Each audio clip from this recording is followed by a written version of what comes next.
कहावत है ना, अगर भूत भगाना है तो हम लोग पीला सरसों फेंकते हैं, लेकिन अगर भूत सरसों में ही होगा तो फिर परिस्थिति क्या होगी। आदरणीय हमारी पूर्व शिक्षा मंत्री जी बोल रही थी, बहुत अच्छा लगा उनकी बातें सुन करके भी। लेकिन आप सभी जानते हैं कि पूर्ववर्ती सरकारों ने हमारे झारखंड में शिक्षा के क्षेत्र में क्या किया है। डबल इंजन सरकार क्या कर रही थी। किसी भी राज्य में 20% से ज़्यादा स्कूलों को अगर बंद कराया है तो मुझे लगता है कि झारखंड का नाम उसमें आता है। इसके घर में पहली पीढ़ी ने अगर पढ़ाई नहीं की है तो जो उसकी दूसरी पीढ़ी होती है वो दोयम दर्जे के विद्यालय में जाकर के अपनी शिक्षा ग्रहण करने के लिए विवश हो जाते हैं। हम लोग अभी भी शिक्षा के क्षेत्र में आगे कदम बढ़ाने के लिए निरंतर प्रयास कर रहे हैं, लेकिन समस्याएं इन्होंने प्रदान की, लेकिन समाधान ये अबुआ सरकार निकाल रही है। हम लोग झारखंड के लोगों के बच्चों के पढ़ाई प्रशिक्षण से संबंधित कई योजनाएं लेकर आ रहे हैं। जैसे आपने सुना सीएम स्कूल ऑफ एक्सीलेंस है, tribal university, open university, skill university, नए डिग्री कॉलेजेस, शिक्षक बहाली, विदेशों में पढ़ने के लिए छात्रवृत्ति की योजना के साथ गुरुजी स्टूडेंट क्रेडिट कार्ड एवं एकलव्य शिक्षण प्रशिक्षण योजना, मुख्यमंत्री शिक्षा प्रोत्साहन जैसी योजनाओं को लेकर के आ रहे हैं। मैं माननीय वित्त मंत्री राधाकृष्ण किशोर सर को, हमारे शिक्षा मंत्री रामदास सोरेन जी के साथ सुदीव्य कुमार सोनू जी को और राज्य के मुख्यमंत्री हेमंत सोरेन जी को इस बजट में खास करके शिक्षा के क्षेत्र में 12% से ज़्यादा का बजट देने के लिए मैं बहुत बहुत धन्यवाद करना चाहती हूँ, क्योंकि उन्होंने समझा है अगर झारखंड का भविष्य आने वाला, उन्होंने समझ लिया है 25-50 वर्षों के लिए अगर काम करना है तो अभी से काम करना होगा। अध्यक्ष महोदय, बहुत बहुत धन्यवाद। ये मेरे लिए काफ़ी हर्ष का विषय है कि आज मैं विगत हमारे 5 वर्षों की हमारी अबुआ सरकार के शिक्षा क्षेत्र में उन्होंने जो कार्यरत किया है, उनके उल्लेखनीय कार्य को और आगामी आने वाले कार्यों को सदन के पटल पर रखूंगी। अध्यक्ष महोदय, भारत का संविधान प्रारंभ होता है एक पंक्ति से, हम भारत के लोग। वास्तव में अगर देश का अगर आपको देखना है तो उस भौगोलिक क्षेत्र से नहीं, आप किसी देश के गौरव को, किसी देश की सभ्यता को उनके लोगों के द्वारा पहचानते हैं। और जिस तरीके से आज आखिर देश में हमारे जो बच्चे हैं, हमारे युवाएं हैं, अगर वही शिक्षा के क्षेत्र में उनकी स्थिति बदतर हालत की रहेगी तो आप समझ सकते हैं कि राज्य का क्या हालत होगा। आदरणीय हमारी पूर्व शिक्षा मंत्री जी बोल रही थी, बहुत अच्छा लगा उनकी बातें सुन करके भी। लेकिन आप सभी जानते हैं कि पूर्ववर्ती सरकारों ने हमारे झारखंड में शिक्षा के क्षेत्र में क्या किया है। डबल इंजन सरकार क्या कर रही थी। मैं ये बताना चाहूँगी कि हमारे झारखंड के सरकारी स्कूल बंद हो रहे थे। हमारे क्षेत्रीय जो शिक्षक थे उनके पद की नियुक्ति नहीं हो रही थी, उनको समाप्त कर दिया जा रहा था। महोदय जी, सवाल है दृष्टि का, सवाल है नियत का कि आपकी नियत कैसी थी। आज भी हम 5 से 6 वर्षों तक हम झारखंड के विद्यालय बंदी का विषय क्यों उठाते हैं? इसलिए उठाते हैं क्योंकि इनकी सोच जगजाहिर हो गई थी, जो इनको झारखंड की जनता ने 2014 में दिया था। किसी भी अगर आपने स्टडी किया होगा, देश में किसी भी लोकतांत्रिक सरकार ने किसी भी राज्य में 20% से ज़्यादा स्कूलों को अगर बंद कराया है तो मुझे लगता है कि झारखंड का नाम उसमें आता है। और मैं आपको कुछ दिखाना चाहती हूँ। ये दिसंबर 2018 का हिंदुस्तान टाइम्स का है। इसमें हेडिंग भी था कि Jharkhand government is planning to shut 6,646 schools, और ये पहले चरण का था। और उस समय हमारे गठबंधन के लोगों ने ये धरना दिया था। नहीं तो ये सेकेंड फेजेस में अगर आप इसका दुगना कर लीजिए तो 6 से 12, 13, 14 हजार स्कूलों का बंद करने की इनकी सोच थी, और इन्होंने ये बंद भी किया। अध्यक्ष महोदय जी, मैं ये कहना चाहती हूँ कि इसके घर में पहली पीढ़ी ने अगर पढ़ाई नहीं की है तो जो उसकी दूसरी पीढ़ी होती है वो दोयम दर्जे के विद्यालय में जाकर के अपनी शिक्षा ग्रहण करने के लिए विवश हो जाते हैं। कहने का अर्थ है कि भारत के अंदर एक और भारत, एक ऐसा भारत जो अच्छे विद्यालयों में पढ़ रहे हैं और एक ऐसा दूसरा भारत जो दोयम दर्जे के विद्यालयों में पढ़ रहे हैं। मैं दोयम दर्जे का जिक्र इसलिए कर रही हूँ, ये सिर्फ सरकारी स्कूलों के लिए नहीं है, ये हमारे निजी स्कूलों के लिए भी है। क्योंकि ऐसा नहीं है कि निजी स्कूल जहाँ भारी भरकम फीस दे करके उनकी पढ़ाई की व्यवस्था बहुत अच्छी होती है, बल्कि सच्चाई ये है कि अगर आज भी भारी संख्या में जितने भी प्राइवेट स्कूल्स हैं वहाँ ना तो फैसिलिटीज़ अच्छी है, ना ही वहाँ पर में हमारे जो टीचर्स हैं वो ट्रेंड है। आप अगर बराबरी का हक ना मिल सके, इसलिए इतिहास में एकलव्य का अंगूठा काटा था। ये महोदय जी मैं कहना चाहती हूँ कि क्षेत्रीय भाषाओं के लिए या शिक्षा की व्यवस्था को सुधारने के लिए या शिक्षा कर्मियों के लिए ये उसी तरीके की पूर्ववर्ती जो सरकार थी, डबल इंजन की सरकार, इन्होंने हमारा अंगूठा काटने का काम किया था। आज ये झारखंडी सरकार या बुआ सरकार अच्छी शिक्षा, अच्छे रोजगार, बेहतर रोजगार के साथ अपनी सोच को आगे रखती है। और क्योंकि जहाँ पे आदरणीय मैडम बोल रही थी, सदस्या बोल रही थी, कॉलेज की बात बता रही थी, अध्यक्ष महोदय, ये झारखंड आदिवासी बहुल इलाका है। यहाँ खाने पीने की जद्दोजहद में बहुत लोगों ने बरसों बरस संघर्ष किया है। और जितना मैं आपको बताना चाहूँगी कि 17 से 18 साल आप ही लोग सरकार में थे। कॉलेज बच्चा तभी जाएगा जब उसकी स्कूली शिक्षा पूरी होगी। जो बच्चा घर का खाना पीना, एक परिवार उस तकलीफ से गुजर रहा है, तो आप उनको कहाँ स्कूल में एडमिशन करा सकते थे। और इन्होंने जो काम किया था, जो दुस्साहस किया था, आज ये परिणाम है कि झारखंड में हम लोग अभी भी शिक्षा के क्षेत्र में आगे कदम बढ़ाने के लिए निरंतर प्रयास कर रहे हैं। लेकिन समस्याएं इन्होंने प्रदान की, लेकिन समाधान ये अबुआ सरकार निकाल रही है।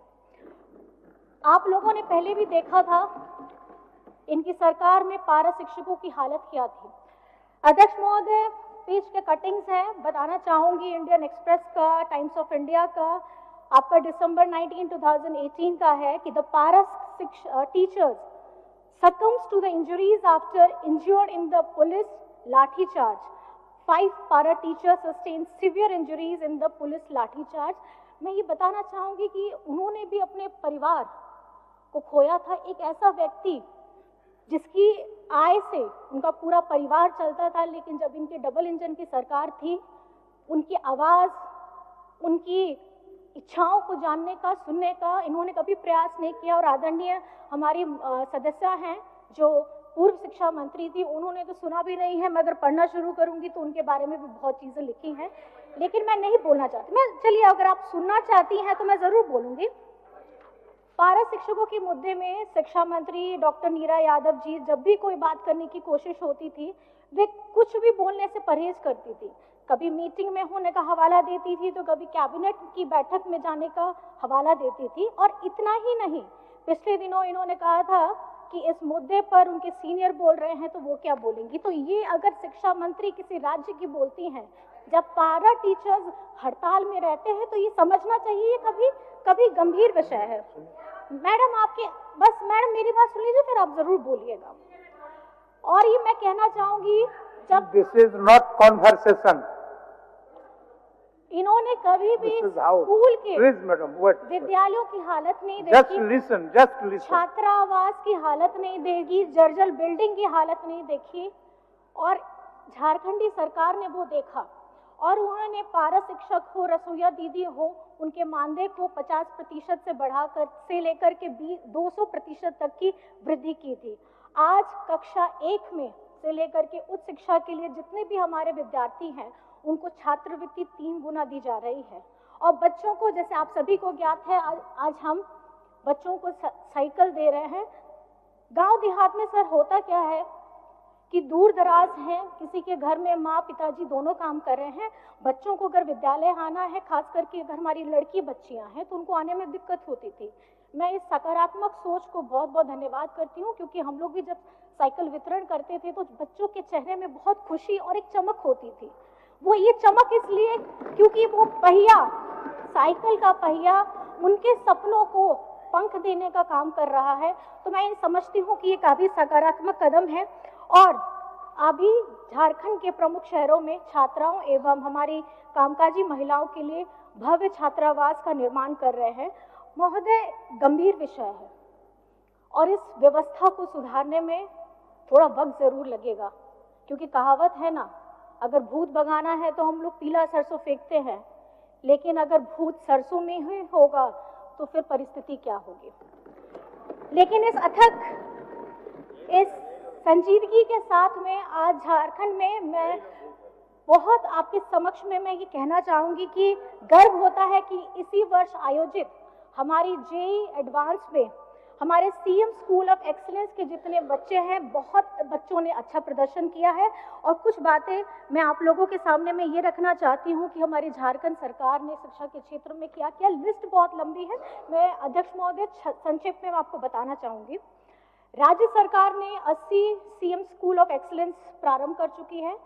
325 प्रखंड स्तरीय आदर्श विद्यालय का निर्माण पूरे होने के अग्रसर में है और आगामी चरण में पंचायत स्तर पर 4014 आदर्श विद्यालयों को विकसित करने का लक्ष्य लेकर के हम बढ़ रहे हैं।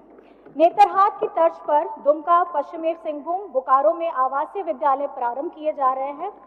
राज्य में अवस्थित 203 कस्तूरबा विद्यालय एवं 57 झारखंड बालिका विद्यालयों में छात्रावास की क्षमता वृद्धि का काम किया जा रहा है। पहले चरण में 72 विद्यालयों में से के लिए 302 करोड़ की राशि आवंटित की गई है। 1050 उच्च प्राथमिक विद्यालयों में मैथ्स और साइंस के लैब प्रारंभ किए गए हैं।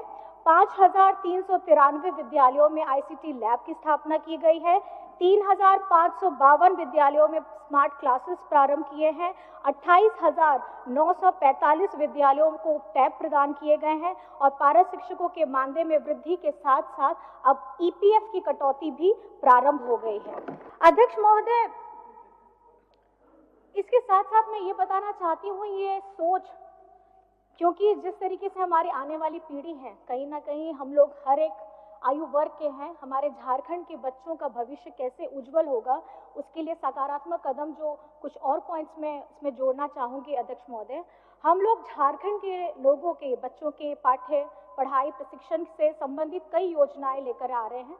जैसे आपने सुना, सीएम स्कूल ऑफ एक्सीलेंस है, tribal university, open university, skill university, नए डिग्री कॉलेजेस, शिक्षक बहाली, विदेशों में पढ़ने के लिए छात्रवृत्ति की योजना के साथ गुरुजी स्टूडेंट क्रेडिट कार्ड एवं एकलव्य शिक्षण प्रशिक्षण योजना, मुख्यमंत्री शिक्षा प्रोत्साहन जैसी योजनाओं को लेकर के आ रहे हैं। आईआईटी, आईआईएम, मेडिकल, लॉ आदि की निःशुल्क तैयारी करवाएंगे महोदय और प्रवेश मिलने के बाद उन्हें पढ़ने के लिए आर्थिक सहायता भी उपलब्ध कराएंगे। शिक्षा की ताकत अगर समझने के लिए हमें बाबा अंबेडकर साहिब जी की जीवनी पढ़नी चाहिए, क्योंकि संविधान की ताकत वही समझ पाएंगे जो इन्हें पढ़ पाएंगे अध्यक्ष महोदय। और संविधान पूजने के साथ साथ जरूरत है उसे पढ़ने की, उसे समझने की, क्योंकि किताबें चुप रहती हैं और उसको जिसने पढ़ लिया वो जीवन में बोल भी सकता है, लड़ भी सकता है और अपनी आवाज को बुलंद भी कर सकता है। अंत में मैं बस ये कहना चाहूंगी अध्यक्ष महोदय, मैं माननीय वित्त मंत्री राधाकृष्ण किशोर सर को, हमारे शिक्षा मंत्री रामदास सोरेन जी के साथ सुदीव्य कुमार सोनू जी को और राज्य के मुख्यमंत्री हेमंत सोरेन जी को इस बजट में खास करके शिक्षा के क्षेत्र में 12% से ज्यादा का बजट देने के लिए मैं बहुत बहुत धन्यवाद करना चाहती हूँ, क्योंकि उन्होंने समझा है अगर झारखंड का भविष्य आने वाला, उन्होंने समझ लिया है 25-50 वर्षों के लिए अगर काम करना है तो अभी से काम करना होगा और इसकी शुरुआत हमने पिछले 5 वर्षों में कर दी है। अपनी इन्हीं बातों के साथ मैं अपनी वाणी को विराम देती हूँ और अध्यक्ष महोदय, आपने जो मुझे समय दिया यहाँ बोलने के लिए, आपका भी बहुत बहुत धन्यवाद है। जय हिंद, जय झारखंड।